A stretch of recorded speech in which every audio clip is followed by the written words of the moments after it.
All right, what's going on, y'all? Polo Sports Talking ENT. At y'all again with another one. Hit that like and hit that sub and also comment as well. Also, make sure you're hitting the notifications so that you're getting my every single video that I go live or I'm streaming on or just make regular videos as well. I want to thank everybody for showing up yesterday. It was a dope live yesterday on both streams. I appreciate the love and support, and I want to give a shout out to all my subs as well for just participating and coming in, whether it's through the comments or even on the panel as well. But nevertheless, man, let's go ahead and jump right into this. Okay, now the Harlem Globetrotters had uh, had issued a statement stating that they wish to become a part of the NBA franchise.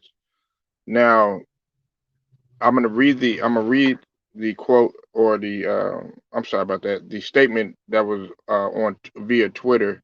I'm also gonna leave the link in the description so that y'all could take a look at this for yourselves as well. Okay.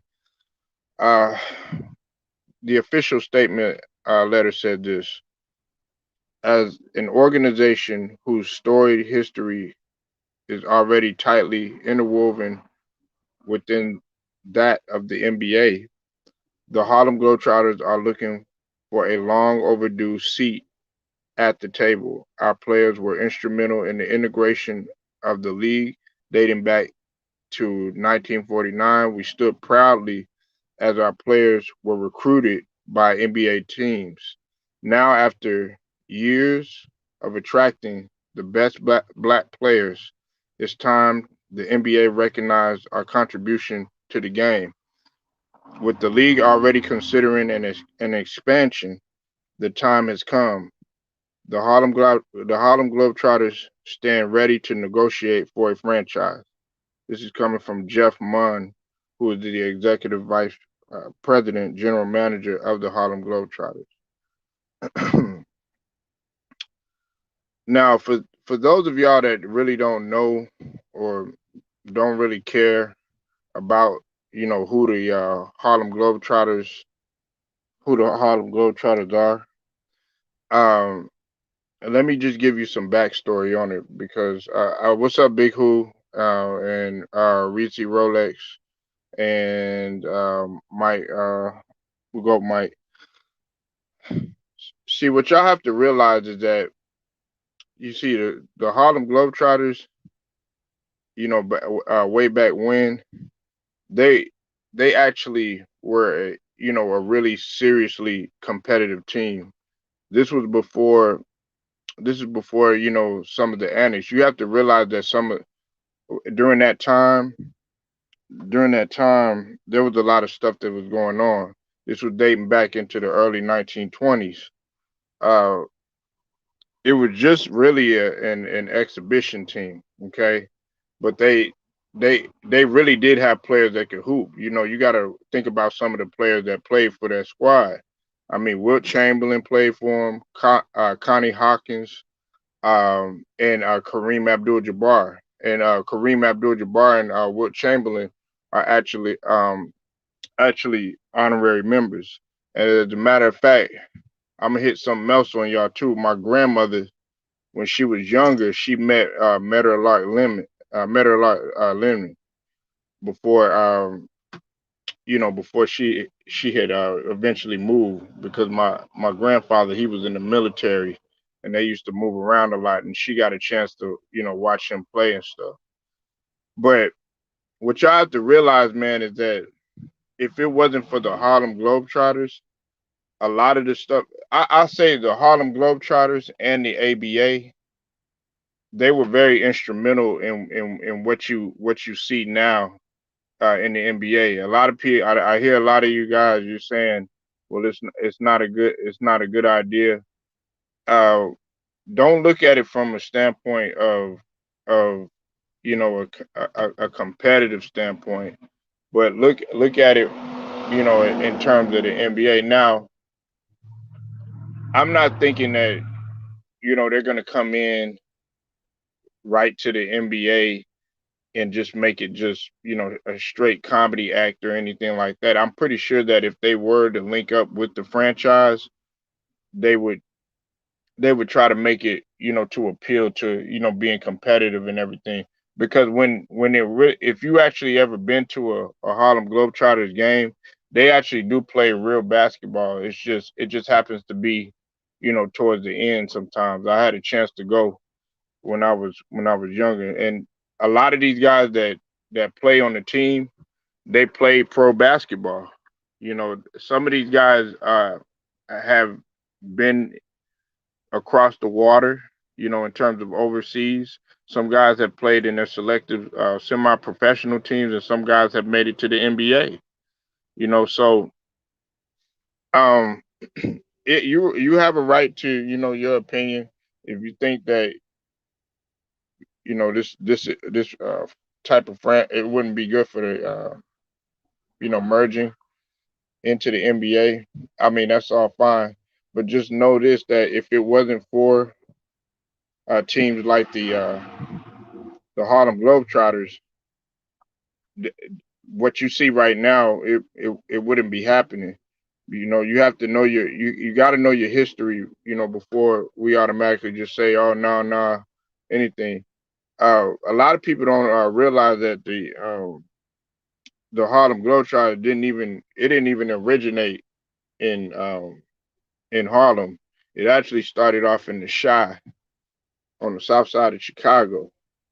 But then they had like a couple of disagreements or whatnot, and they actually didn't even play in their hometown until like the '60s. I think it was like 1968 or something like that. That's when they started. They actually started. It took them like a couple of decades before they even made an appearance in Harlem. You know, and you got to realize what was going on during that time, man. It was a lot of racism. But that world was entirely different than what you see now. Like they were still receiving a lot of abuse, uh, constantly being harassed with racial slurs. There was still segregation going on during that time. It was a lot of stuff that was happening uh, in in in in the uh, in the U.S. Uh, they actually beat when they had at that time it was a world professional basketball tournament, and they played the Lakers. At that time they were the Minneapolis Lakers, but of course they're known now as L.A. Lakers or whatever. Some of y'all fans just Lakers.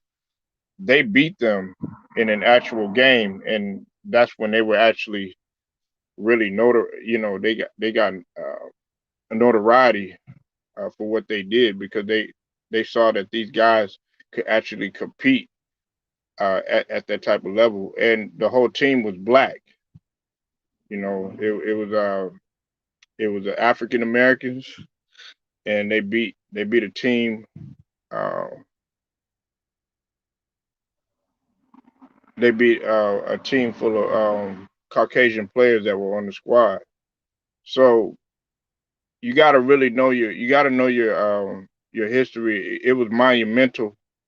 It was monumental for what they did. You know. Um,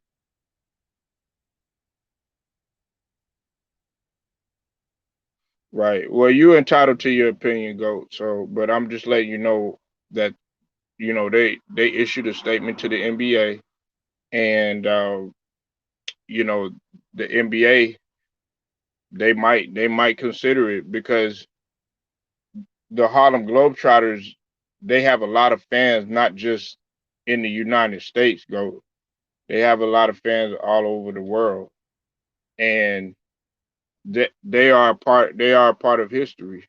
It's just like the ABA. A lot of the stuff that you see now that comes from the that's in the NBA. It came from the ABA. Case in point, the 3-point contest, the dunk contest, the festivities, the All Star games. a lot of that stuff was adopted from the ABA. The flamboyant plays and high flyers and uh, the dribbling moves and stuff like that. See, you got to realize before the ABA had came, the NBA was just it was just dull. It wasn't it wasn't about they were all like, oh, here we go again. It was boring pretty much. But then the ABA, they got guys like uh like Julius Irvin, David Thompson, guys like that. Connie Hawkins, who again, he played in the in that era and was also playing for the Harlem Globetrotters. These guys were like supremely athletically gifted and with their talent too as well. And also, you had to realize there was a lot of drugs going on during that time. So a lot of guys, they were real talented, but because of drugs. And one of the examples is with David Thompson, because he had a real bad drug problem or whatnot. Uh, but I think that is good for the NBA. If it doesn't happen, hey, at least they tried. But I think that if it was to take place, they would make the franchise more serious. They wouldn't be doing all of the stuff that you see, because they still have to market to the type of audience that they want to appeal to. They do want to see some sort of competitiveness going. So y'all leave your comments, man. Y'all tell me what you think. I'll be back at y'all again a little bit later. Like I said, hit that like and hit that sub. And thank y'all for pulling up. I'll holler at y'all.